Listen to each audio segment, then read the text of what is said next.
Hello and welcome. You're watching Market Cafe with me, Ankita Saxena, and with me is my co-anchor Harsh Saita, and it is the beginning of a new week.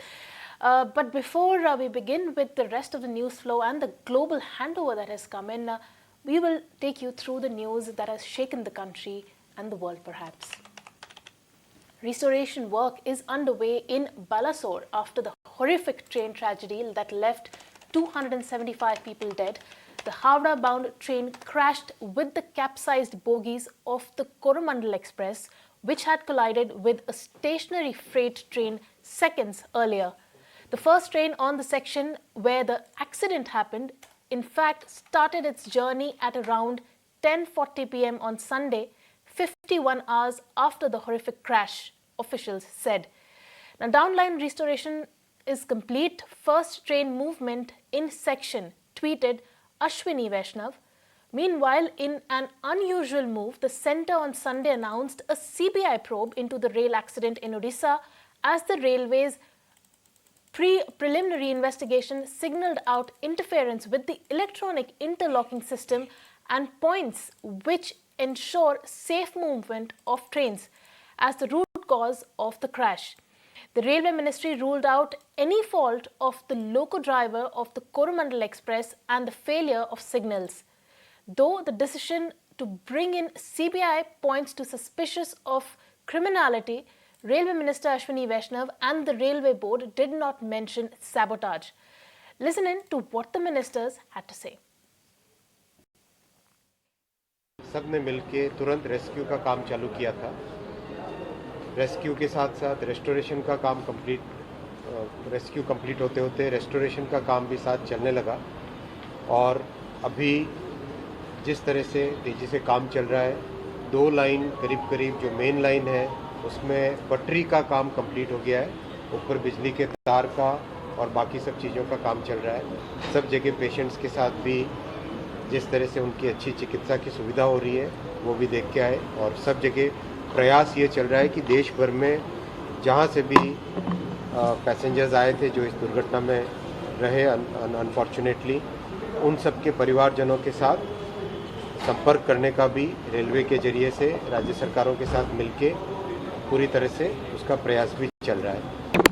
आगे के investigation के लिए इस case को, इस पूरे मामले को सीबीआई के पास देने का रेलवे बोर्ड की तरफ से रिकमेंडेशन किया जा रहा है। रेलवे का दुर्घटना बहुत दुर्भाग्यपूर्ण है और निश्चित रूप से टेक्नोलॉजी का उपयोग करके रेलवे विभाग अभी उसकी सबकी इंक्वायरी हो रही है, इसलिए कोई कमेंट्स करना उचित नहीं होगा। पर सेफ्टी के हिसाब से चाहे रेलवे हो रोड हो, हमारी सरकार सेफ्टी के लिए पूरी कोशिश कर रही है कि एक्सीडेंट ना हो। हम मैं कहना चाहूंगी कि गोद्रा इंसिडेंट कौन किया था, कैसे आग जलाया था? वो तो रनिंग ट्रेन में आग जला दिया था। कितना आदमी का मौत हुआ? कभी आपने ये बात सोचा? कभी बताया? आपका टाइम में भी बहुत सारे इंसिडेंट हुआ, एक्सीडेंट हुआ, हम लोग कभी इसको इशू नहीं किया।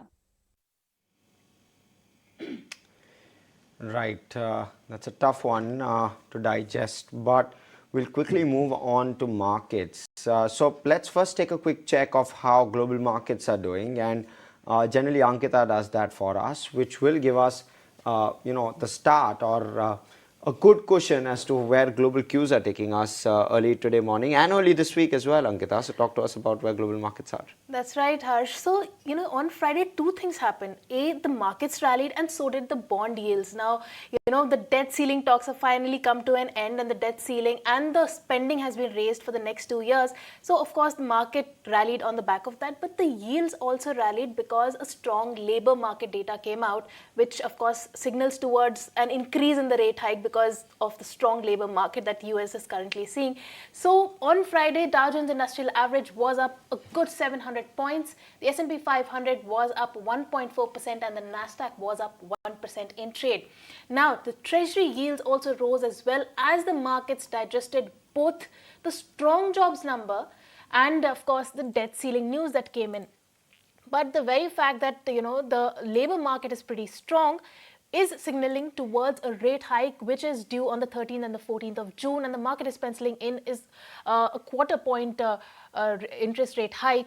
Now, the Treasury yield on the 10-year US bond yield was up 9 basis points to 3.6%, and the 2-year Treasury was up at 4.5% after rising by about 16 basis points.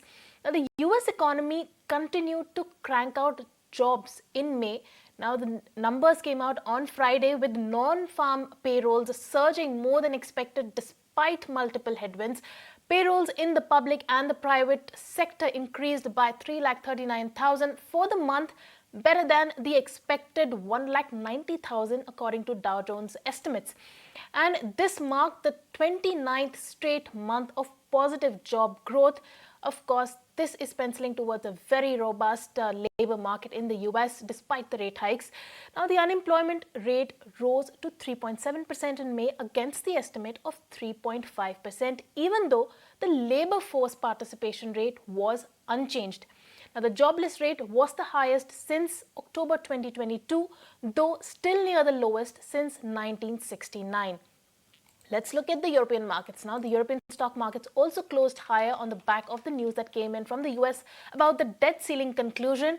The Stock 600 index was up 1.5%, DAX was up 1.2%, and FTSE was up more than 1.5%, and CSE was also up 1.8% in trading session. So net a global strong positive handover coming in there. Harsh, I believe there's news coming in on the oil front as well. Take us through that. Well, yes, absolutely. You can see that flashing at the bottom of our screen. We've also heard back yesterday that the Saudis, which had the OPEC Plus meeting along with the other countries, including Africa as well as African nations as well as Russia. So the Saudis have agreed to a 1 million barrel per day cut in terms of oil production, and that will of course have a spillover effect on oil prices. But the other countries have really not agreed to take a cut. So it's only Saudi carrying this particular burden this time around. It will be Saudi which will cut oil production by 1 million barrels per day, but we have Russia which will maintain its 500,000 barrel per day cut in production all the way to 2024, and Saudi will have the option to actually increase production. There was also conflict amongst African nations and the extent to which their cut ought to be measured, but otherwise the OPEC Plus meeting went off smoothly, and that's the decision which has been taken. Let's look at the impact on oil. You can clearly see oil up over 1% in early trade today itself. You're seeing oil at $72 a barrel, and mind you, we had the dollar index also rise up quite sharply. We had it rise, from around that 103.5 mark all the way above 104. That's where it's at right now. So you're seeing the dollar index go up, but oil price is also going up. So that's a double whammy. And let's look at Brent as well. Brent is at $77 a barrel. So you can clearly see that spike on both WTI as well as Brent on the back of that particular piece. Right, Harsh. The strange thing is that we're seeing a spike in everything. The bond yields, the markets, the oil and the dollar index. It's a strange setup, Absolutely. Right, and then let's quickly take you through all the events that we have through this week and that we will be tracking very closely. We have the India's rate decision that's due on the 8th of June. We also have the OPEC Plus member meet that is in Vienna. That happened yesterday, and Harsh took you through all those details. On 7th of June, we have the Institutional Investors and Analyst Day for Tata Communications, and we also have the Investor Day for Tata Motors on the 7th of June. And in the IPO action, we have the listing of IKIO Lighting, that is on it is opening for subscription, I beg your pardon, from the 6th of June to the 8th of June. That's the window for the subscription. Also, we have the ECB President on Economic and Monetary Affairs who will be addressing on the 5th of June, and from the 5th to 9th of June, we have the Apple's Worldwide Developers Conference that will be watched very closely. And on the 7th of June, we have the OECD that will be releasing the Global Economic Outlook data. We also have UK's Prime Minister Rishi Sunak who will be visiting US President Joe Biden on the 7th of June, and we have the EIA crude oil inventory data that will be coming out on the 7th of June that we will be tracking very closely. Right, Ankita, but one piece that's made the news over the last 2 weeks, Ankita, is the fact that we've seen the debt ceiling go up, and that's a big positive, and that's where markets are actually pushing in terms of the direction. So President Joe Biden's signature of the legislation suspending the federal debt ceiling has given the Treasury Department the green light to resume net new debt issuances after almost a month of disruption.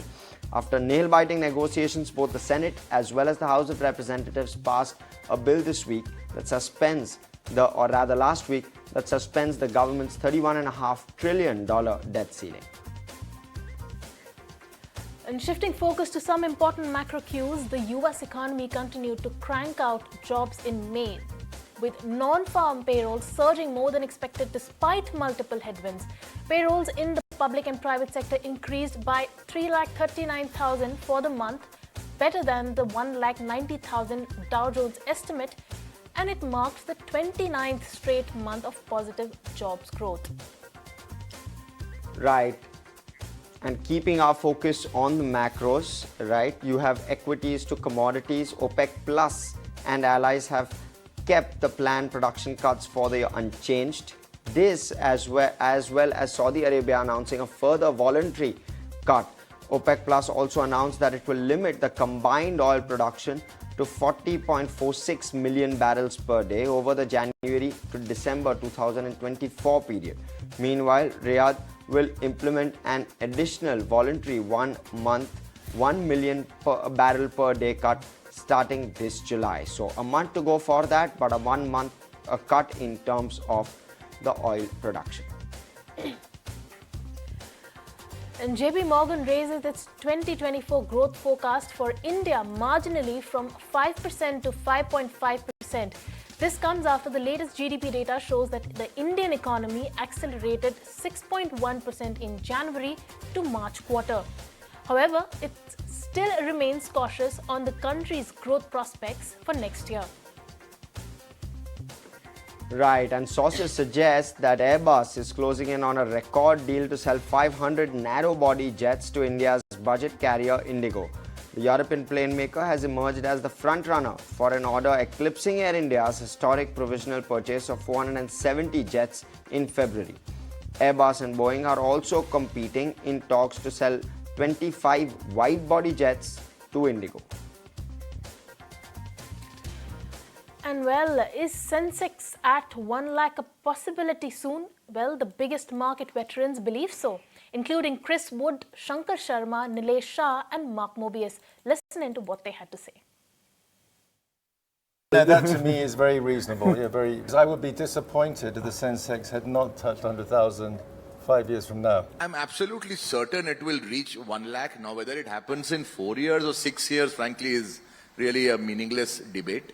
But looking at the nominal GDP growth rate, which we are looking, you can safely say we can grow between, say, 12 and 14%, maybe 10 and 14%. You will approximate that number, and if you compound it at that, so in 4 years, roughly from 60,000, you add another, say, it comes to approximately 1 lakh in 4 years. I mean, it's not a reach to see 1 lakh, just at the simple compounding of the nominal GDP rate. I think it's a given, 100%. Market को predict करने की कोशिश मत करो. More often than not, you will be wrong. But today, is 1 lakh Sensex looking unimaginable? Answer is no. And my request to this audience will be, just don't think about 1 lakh Sensex. Beyond that also there is a much, much longer journey. Generally speaking, if a country is growing at 7%, you can expect companies, reasonably good companies, to be growing at 14%, double the growth rate of the country. So it's very possible that you can get this incredible growth in the size of the market and the actual investments in the market, no question. Right, those were market veterans talking about the Sensex at 1 lakh and how quickly do they see that there. But with that, we'll slip into a short break. We'll start to move more towards Asia and domestic on the other side of this. Right, welcome back. You're watching Market Cafe on ET now. We're going to take you through and prep you for the entire day of trade going forward, what stocks to focus on. But that's later. Let's have a look at where markets are at. We're going to, obviously, we spoke about where US and Europe markets were at close, but let's look at the US pre-trade and where that's at. Largely, we're seeing a slight negative bias come through, but after a good set of positivity on Friday. So nothing to complain about per se, but let's quickly look at Asia. We're seeing positive on the Shanghai, in fact, just about turning negative. So a slight negative bias coming in for both the Chinese indices, but the Hang Seng, as the Nikkei, as you can see, my apologies, is up over 1.5% in early trade. You can see the Kospi as well, which is higher, 0.4% or thereabouts, and you can see the Hang Seng also up around 0.33% or thereabouts. So you can see the Shanghai and the Hang Seng both, Shanghai fluttering between green and red, but the Hang Seng in the green, and the ASX 200 is up 1+% as well in early trade. So positive coming through across indices, and what we can see on the SGX Nifty as well is nearly 0.5% higher, 18,700 plus is what we're looking at on the SGX Nifty. Let's hope for that kind of an open, and then we'll take it from there, hopefully in positive territory. All right, then good, strong, positive global handover coming in there, and we are up 82 points on SGX Nifty, hinting towards a rather strong positive start for the Indian markets as well. And here's hoping. Let's on those Asian markets, I also want to flag off, it's the first time that the Nikkei has crossed the 32,000 mark since 1990. So you're seeing again positivity coming on the Japanese index, but it's beating the benchmark, at least at the moment, up 1.5%. First time since 1990, and of course aided by strong global cues. But with that, welcome back. Here watching Market Cafe, and former US Secretary of the State Mike Pompeo shares his views on Indian-US ties in this exclusive interaction at the IEC. He also shares why he believes India should refrain from buying Russian crude. Listen into what he had to say. In the end, security depends on deterrence, and deterrence follows directly and almost solely from perceived risk. You have to convince Vladimir Putin that the risk exceeds the benefit of continuing what he's doing. How do you do that? The answer is we shouldn't have dribbled out HIMARS. We shouldn't have slowly provided increased intelligence. We shouldn't have said we'll deliver armored vehicles. We collectively, the West, will deliver armored vehicles over months. We should today not be withholding the continued resupply of the tools and equipment that they need. We should be providing them everything that they can deploy militarily to convince Vladimir Putin that you have to end this assault on the basic fundamental ideas that have built this world for the last 70 years. I don't think anybody should doubt Vladimir Putin's intention wasn't Kyiv. Kyiv was a waypoint along the way to control of even greater chunks of Europe, and we collectively must push back against that. We talked a bit earlier. I hope India will come to see even more robustly that it's in its best. Right, that was Mike Pompeo, of course, talking about how the geopolitical situation ought to be dealt with. But listen in to some of the biggest voices from India Inc., from the India Economic Conclave. If we have to grow for a faster pace, which we should be growing with the kind of population that we have, India needs to grow at 8 to 10% in the coming few years. And for that, the facilitation of the government side, I can tell you from a business point of view, is extremely important. The way government is coming around to helping the sectors that are defining how the growth will happen. Credit must grow at approximately 18 to 20%. For credit to grow 18 to 20%, it has never happened in India. And I don't think we have today, we do not have banking or the NBFCs or anybody who can grow it that much. So we are capital starved. and therefore we have to work towards getting capital. My belief is the recovery in 2024 is 100%, and you might start seeing a bit of a recovery in the areas where there is a slowdown by end of 2023. So overall, right now it is India's year. So let's celebrate India's year. Electronic जो है, आज दुनिया नहीं चाहती है कि Hindustan resource develop करे, import base रहे और हिंदुस्तान इलेक्ट्रॉनिक डेवलप करे. वो क्या बोलती है कि आप स्मार्टफोन बना लो, आप लैपटॉप बना लो, लेकिन चिप्स आप हमसे खरीदो. ये कैसे हो सकता है? ये कैसे हो सकता है? हम सेमीकंडक्टर बनाएंगे. हमने कफन बांध रखा है सिर पे. All right, then moving on, my colleague Sumit Chaturvedi also had the chance to speak with Santosh Iyer, who's the MD and CEO of Mercedes-Benz India. Let's take a look at what the MD had to say. Last year was a record year in our history in India, and the first quarter, which is the Jan to March period, also we posted the best ever results in our history. Even quarter 2 now, which is the April-May period, looks quite promising, and we are on track for a double-digit growth even for this year. And talking about certain problems you had earlier, like semiconductor supply issues, others logistical issues, what is the status there? Luxury car market, is it still facing all these problems?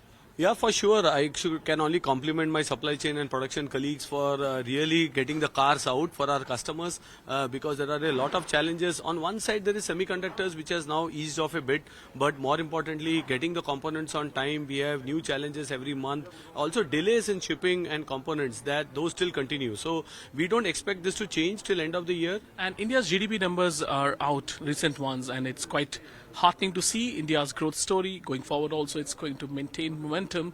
What's your take on this, coming from the luxury car segment? How will it contribute to your sales as well? Frankly, we have always believed in the India growth. We have been patient for the last 28 years, and in the last couple of years, we have seen this trajectory going up.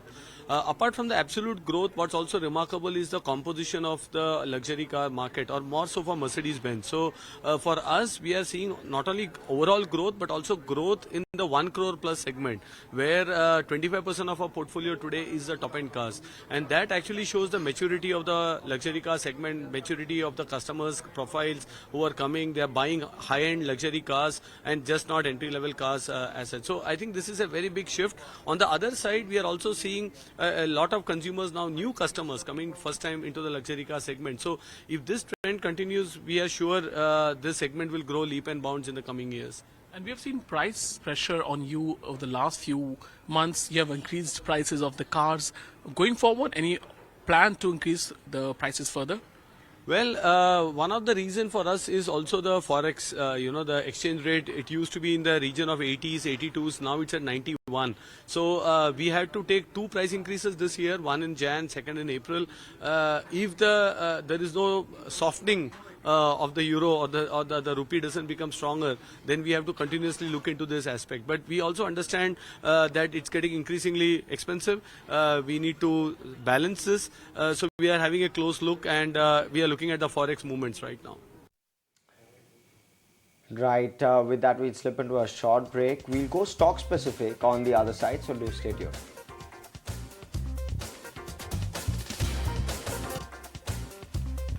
Welcome back. You're watching Market Cafe, and it is that time of the show where we get you all the stock specific news. And for that, we have Ashesha in the studio with us along with Lisa. But first up, we'll go to Ashesha and we'll figure out what are the stocks that are on your radar, what are the stocks that we need to keep an eye out for in today's trading session. Hi, good morning. So Minda Corporation and Pricol will be the first set of stocks that will be in focus today.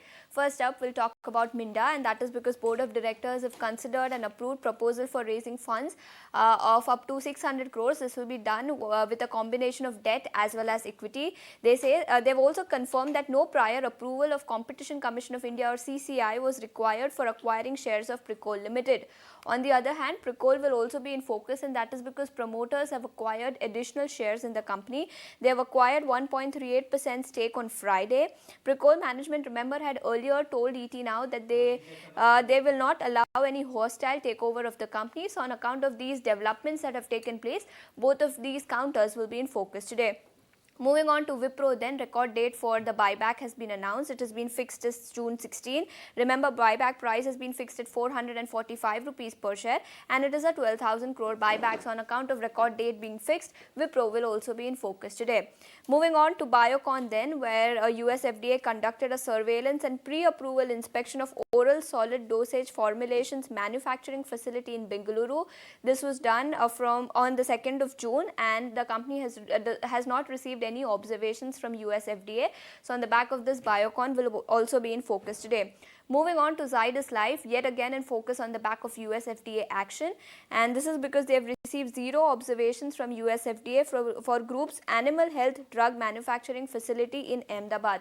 So on the back of this, we have a whole host of counters, a whole host of pharmaceutical companies that are in focus today.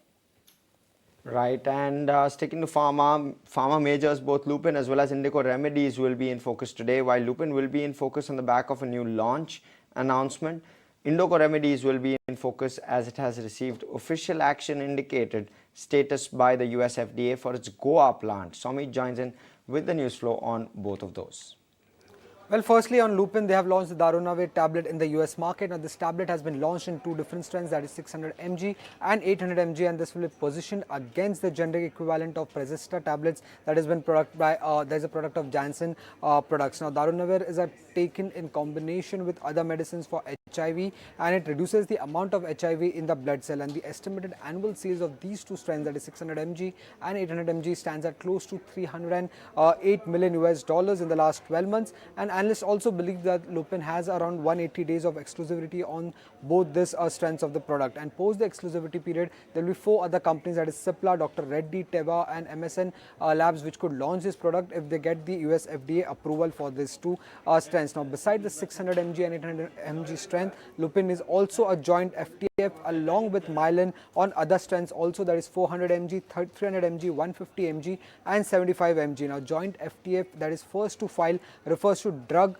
whose generic or low cost version can be launched by companies who have a 180-day marketing exclusivity, which means that Lupin could launch these strengths as well going ahead. And according to analysts, the total estimated market of these all strengths stands at close to $800 million. So a big opportunity coming in for Lupin. When it comes to Indigo Remedies, they are in focus because their Goa Plant 2 has received OAI, that is official action indicated status by US FDA. Now OAI status implies that the existing products will continue from this plant, but the new approvals will be stalled going forward. Now the US FDA had inspected this plant in Feb 2023 and had given 4 observations. Now this OAI status was not anticipated by the street because the 4 observations given by US FDA was pretty much was not that complex in nature, so they were expecting no OAI on this plant. However, now the impact wise, if you see for Indico Remedies, the US sales accounted for nearly 16% of the total revenues in FY23, and 70% of the sales were from this Goa Plant 2, that is the sterile facility. Now because of this, the US growth could take a hit. Now company was expecting around 30% growth in the US market in FY24, which could take a hit, and they were also expecting 3 to 4 product approvals, especially in the ophthalmic product category, if you see. Now the timelines for these approvals will get pushed because of this OAI status that has been given. Now do remember that the Goa Plant 1, that is the oral solid facility, there was a warning letter given which was lifted in May 2023, and there could be more product approvals coming in from the Goa Plant 1, but analysts believe that the oral solid market in US remains very competitive and less profitable. So this Plant 2 was very important for Indico Remedies. However, there has been OAI, which means that the growth for the US market could now be impacted for Indico Remedies. Then all those stocks will be in focus in today's trading session, but besides that, we also have some brokerage notes that came in this morning, and Mamakshi is here joining us with all the brokerage notes. Mamakshi, tell us, what are the brokerages saying this morning? Well, yes, let's start off with AU Small Finance Bank. We have a note coming in from Citi, and they've in fact downgraded their rating on this stock from a buy call to a neutral call, but they maintained their target price of 765 per share. Now, this is important because this is the second downgrade that is coming in for the counter in the last 15 days. In fact, earlier we had seen Motilal Oswal also downgrade its rating on this counter.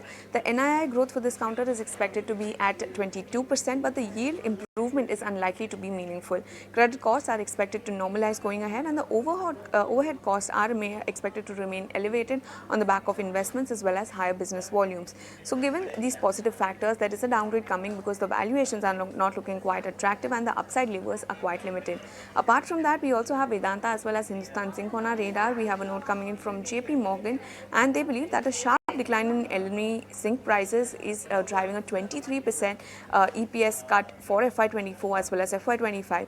FY24, they believe, is going to be a challenging year for Vedanta if LME zinc as well as aluminium prices fail to recover. They're expecting dividend payout to remain elevated given the debt repayments at the unlisted parent of Vedanta. So on the back of that, they've actually downgraded their rating on Vedanta from overweight to neutral, but also cut their target price from 350 to 280 per share. Hindustan Zinc, on the other hand, they maintain an underweight call but cut their target price from 235 to 205 per share. And lastly, keep an eye out on telecom counters. We have a note coming in from Goldman Sachs, and they believe that one of the two outcomes is highly likely. They're expecting a meaningful tariff hike or accelerated market share gains. They believe that the market is missing upside potential for Bharti Airtel from market share gains, and in fact they're expecting to a tariff hike coming in for smartphone plans by mid-calendar year 2023. So on the back of that, Bharti Airtel, they've maintained a buy. They've hiked their target price to 890 per share. As far as Vodafone is concerned, they've maintained a sell, while for Indus Towers, they maintain a neutral rating. Thanks so much for that, Vamakshi. But the other stock in focus that's going to be there is Asian Paints. Annual report is out. Lisa is here to give us a detailed report on that one. Good morning, Lisa. Yeah, good morning. So Asian Paints has come out with their annual report, and here are the key takeaways. So starting with the MD and CEO, Amit Singhal, he said that they are seeing a certain maturity as well as normalization in growth rates from the COVID times, and he's also bullish on the outlook. He said that the Indian paint industry is expected to touch around 1 lakh crore in the next 5 years. They have planned an investment of around 8,750 crore over the next 3 years, and that will propel the company to reach its ambitious growth plans. Now, talking about their decorative business, which occupies around 85% of the revenue, double-digit volume growth of around 14% and volume growth of 20% was witnessed last year. However, some challenges were seen in demand in both urban and rural, but towards the fag end of FY23, that saw some pickup in both these markets. Moving on to their recently forayed home decor segment, the bath and the kitchen business. In FY24, the kitchen business is expected to be led by value engineering in components, addition of new products as well as new categories, and the second manufacturing facility line for both the bath as well as the kitchen segment that is near completion and will be commissioned in FY24. And on their industrial segment, they say that, which occupies around 15% of their revenue, they say that with the easing out of semiconductor shortages, the automotive OEMs have ramped up condition, and also the EV that is also seeing some traction on the back of investment led by the PLI scheme. And most importantly, on Grasim's and other new entrants, they say that there's enough space in the paint segment, and the entry of these new players that will bring innovation in the industry. So that was on Asian Paints, and it will be in focus on the back of the release of their annual report. All right, then it is time to wind down on this edition of Market Cafe. Harsh and I will take your leave. Thank you so much for tuning in. Don't go anywhere. The market is coming up next.